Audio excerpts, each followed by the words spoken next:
Generating traffic and sales can be a challenge for online merchants. But selling on the Walmart Marketplace puts your products in front of millions of customers who shop on Walmart.com. And right now, sellers who join Walmart Marketplace can save up to 50% on referral and fulfillment fees for the first 90 days. So get started today. Head over to marketplace.walmart.com/savings. That's marketplace.walmart.com/savings. Welcome to E-Commerce Conversations, a podcast by Practical E-Commerce. This is Kerry Murdoch with Practical E-Commerce. Rand Fishkin founded Moz in 2001 as a blog, calling it at the time SEOmoz. It became a SaaS platform and an industry beacon, helping thousands of companies dissect and improve their search engine optimization efforts.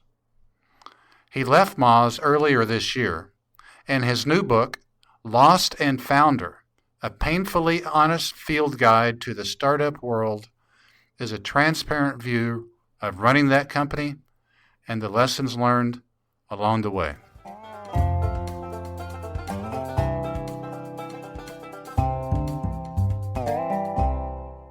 Well, Rand, thank you for your time today. Yeah, thank you for having me, Kerry. Pleasure to be here. Rand, I've long, Practical E-Commerce has long admired you from a distance, the way you operate, your transparency. We've enjoyed dialoguing with you over the years. Your recent book I read over the summer. It's a terrifically transparent book. It's called Lost and Founder, A Painfully Honest Guide to the Startup World. It reflects on your time at Moz. You've, of course, recently left Moz. My first question for you today is, tell us about the book. Why did you write it? What's in it? That sort of thing. Yeah, so this is not like a lot of business books that sort of have a single point to convey and are about a single topic, but instead, I think this is probably about 17 different topics, each of them conveyed in a chapter, and trying to basically tell a lot of the stories from Moz and convey how different reality is when you're building a startup to, I think, the perspective that the press and media and very, venture capital-backed, unicorn-centric startup world has. My sort of two-line pitch to my publisher was Silicon Valley startup culture biases founders to make a lot of dumb mistakes. And this book will hopefully help you avoid them. The book, I found myself thinking, reading through the book, that perhaps you would make decisions differently had you had to do over with Moz than what you made. Sure. Which I think we can all say. Is that true? Yeah, absolutely. I mean, to your point, right? I hope that is true for everyone in all aspects of their life, right? That life should be a learning process, and hopefully there's some things, we'd all do differently the second time around. And maybe we got lucky a few times and we'd sort of take that. But yeah, I would say with Moz, I made a lot of strategic and tactical errors along the way, and I learned a tremendous amount. And I hope that I can apply that in SparkToro, but I also hope that those lessons are not purely for me. I think one of the big realizations that I've had in my life is that when I have connected with other entrepreneurs or other folks who've gone through an experience and they have, powerful stories to tell and experiences to share, that those experiences have helped nudge me towards better outcomes, better decisions. Mm-hmm. And so I felt like it was time to pay it forward with Lost and Founder and share, a lot of my collective experiences with the folks who might be interested, who might read it. Now, if I were to list all the decisions that I would like to do over, we wouldn't have enough time in a day, I don't think. But tell us some of the ones that leap to mind with Moz that you wish you would have done differently. Sure. Yeah, I think one of the biggest issues, absolutely, is that I took the company's focus off of self-service SEO for a wide variety of small and medium businesses, and tried to get into many more forms of web marketing, tried to serve a much broader range of customers. And I think those were actually big mistakes because they took our focus away from where it should have been. And instead of being best in the world at this one thing, we were mediocre at a bunch of things. And that is not a good way to stand out in a competitive market and competitive landscape. So we struggled. What about the capital side of that? Did those decisions? I assume those decisions took time and money. What you just described. Absolutely. Yeah. And part of that, certainly was biased by how we chose to fund the business, right? So we, because we raised venture capital, we thought, hey, we have to spend money fast to find fast growth, and I think that those weren't the right decisions for the business either. Raising capital generally seems like entrepreneurs that go through the process of raising capital, which you have, inevitably would kind of rethink that frequently. I think I mean, a big part of that is the stats, right? I think it's 9 in 10 venture investments don't return an interesting amount of money, right? Don't return the 3 to 5 minimum X requirement that funds have. And so as a result, if your startup is not returning that money, you're going to find that, your investors aren't very happy. You're not very happy. I think it's 75% don't return any money at all. Right. So, Of course, there's going to be many more stories of people who are frustrated and upset with the process than people who are thrilled and happy about it. Are you? We're going to talk about SparkToro here in a sec, but would you raise capital again? Would you bring in outside investors? I would, and I did for SparkToro, but I don't love institutional money, which is venture capital, private equity, those forms of capital. The reason I don't love them is because their models are very biased to only the very top of the kind of pyramid of investment. So if a venture capital firm raises a $400 million fund and they invest in, let's say, 150 or 200 companies, of those 200, maybe 20, maybe 10 will get most of the focus and attention, will return the overwhelming majority of the, will be responsible for the overwhelming majority of the returns to the fund. The other 180, 190 are, what the investors would call mistakes. They were the mistakes they had to make to find the good ones. And it sucks for founders, right? Because you're much more often the chaff than the wheat. I know in the book you talked about management headaches, I guess is the term to use. Would it be fair to say that part of the business is what you disliked the most, was the management aspect? I didn't mind. I like management, people managing and hiring, but up to a certain size. That's okay. I think for me, managing people in a company of 0 to 50 is great. It works totally well. I like the camaraderie and the feeling of, we're all together in this, and there's a very a strong team aspect. And then it gets over those numbers, 75, 100, 150, and you lose that magic. And that's where I really start to dislike things. And, that's a personal preference, I think. So it is just not for everyone. Small companies aren't for everyone. Big companies aren't for everyone. You've sort of got to choose. And I'm very much biased to the smaller end of the spectrum. When you left the company, was it March, April? Is that what it was? March 1st. End of February. Mm-hmm. How many employees when you left? Oh gosh, that's a good question. It's fluctuated a bit. I think maybe in the 160-ish range, something like that. We were as high as a little over 220 a few years ago before Moz did a relatively large round of layoffs in 2016, I think it was. Okay. So a few years after I'd stepped down as CEO, and yeah, that was certainly a painful experience as well that I wrote about in the book. Mm-hmm.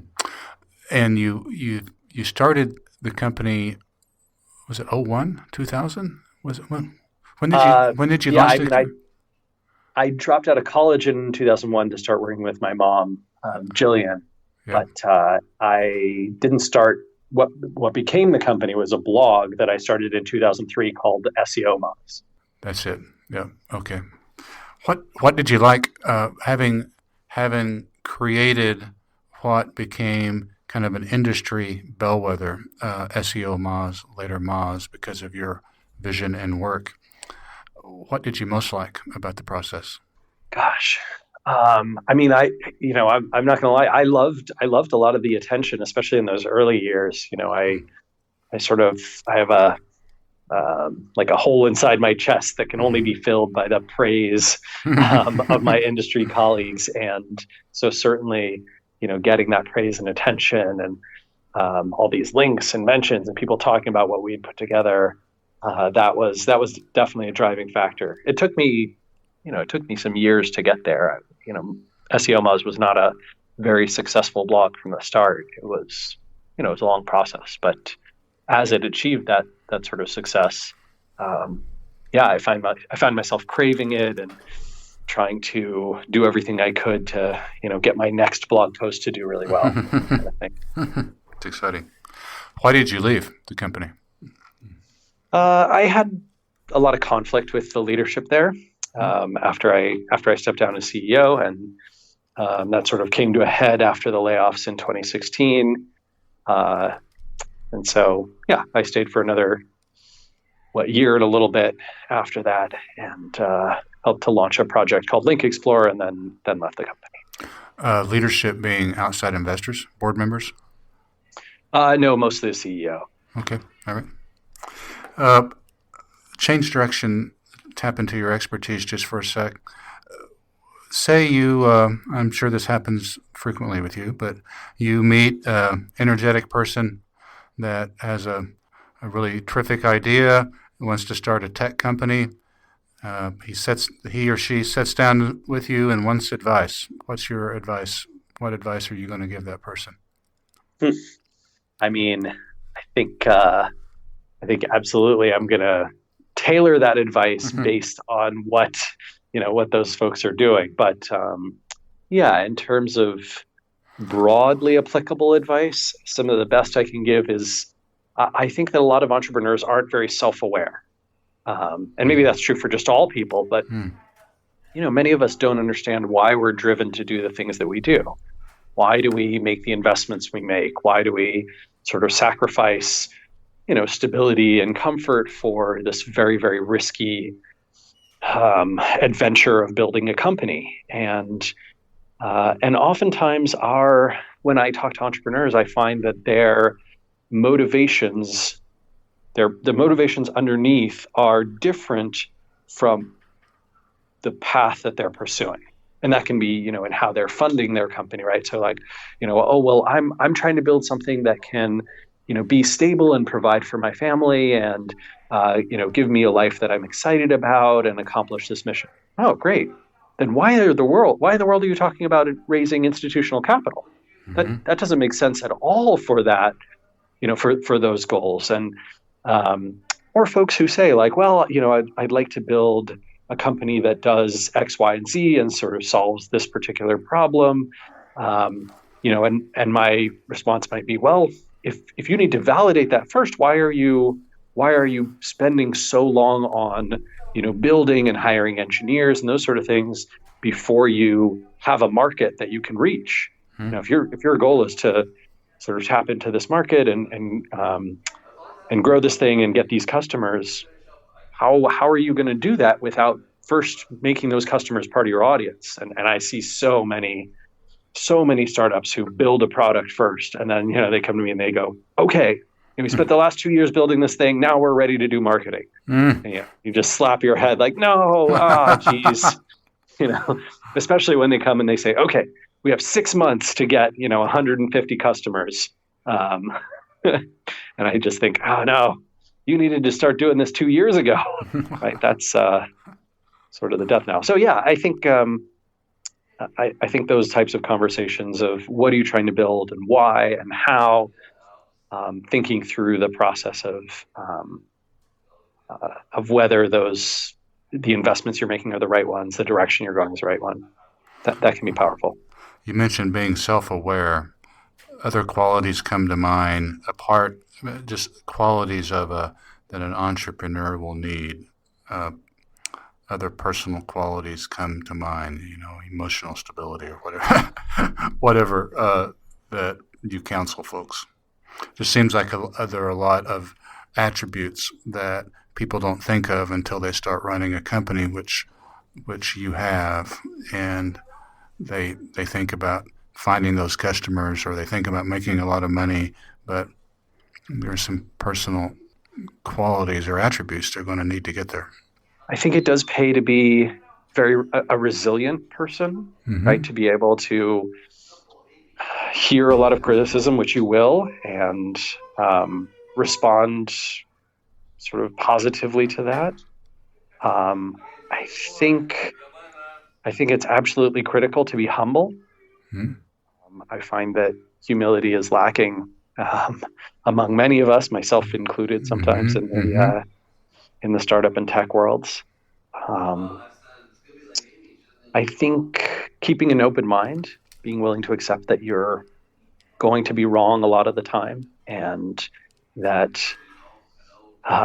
you hold opinions strongly, but you have strong opinions, but they are weakly held, meaning new evidence can easily change your mind. When you see that what you believe is in conflict with the data, with the experiences, with the examples, you're open-minded enough to change your perspective. Those are a few of the big ones. Is making money by itself a good reason to start a business, in your experience? Someone says, I want to make a lot of money. Is that? Statistically speaking, it's a very poor decision, right? Because you're almost definitely better off, joining a big company and benefiting from sort of the, moving up the chain and benefiting from stock options and compensation.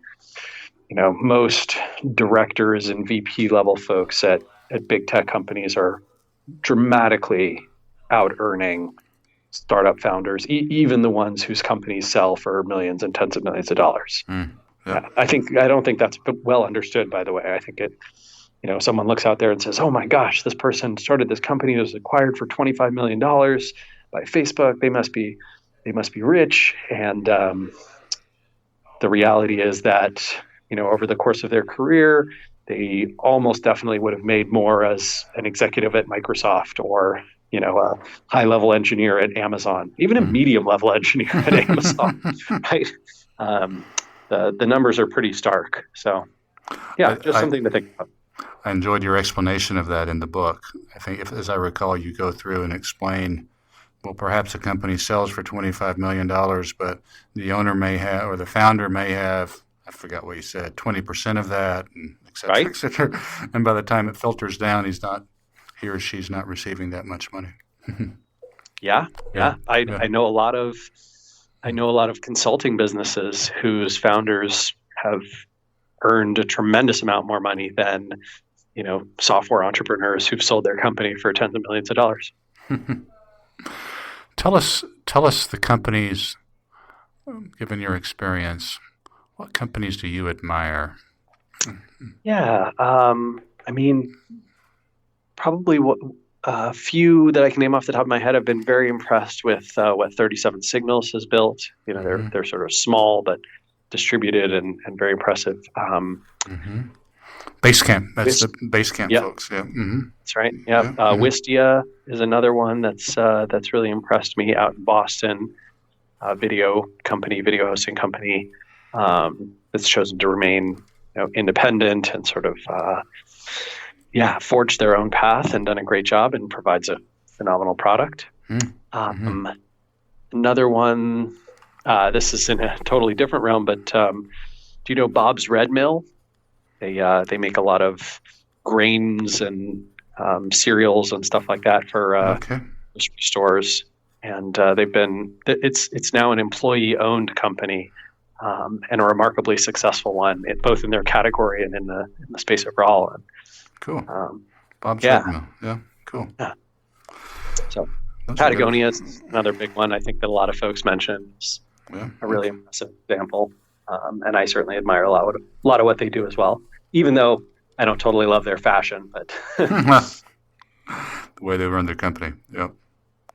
So what about let's move on to Spark Toro. That's exciting. I've spent some time on your site a little bit. It looks like you haven't launched yet, but tell us about your new venture, Spark Toro.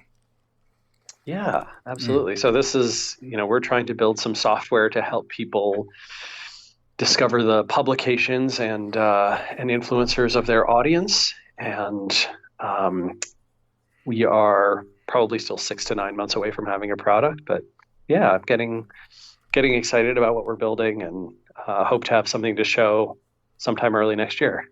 Okay, so let's walk through that. Who would be your customer? Right now, we're doing a bunch of research on that, but most of the folks that we've talked to are professionals in the marketing world. Often at a content marketing agency or a PR firm, social media marketing firm, and certainly some in-house folks as well, right? People who are trying to do campaigns for new product launches and, new content launches, trying to understand their audience better. I think a big question is, where does my audience hang out and where can I do marketing to them? That's not just throwing a bunch of dollars at Facebook and Google. Yep. Interesting. And you think next 6 to 9 months is when we can. Yeah, that's my hope.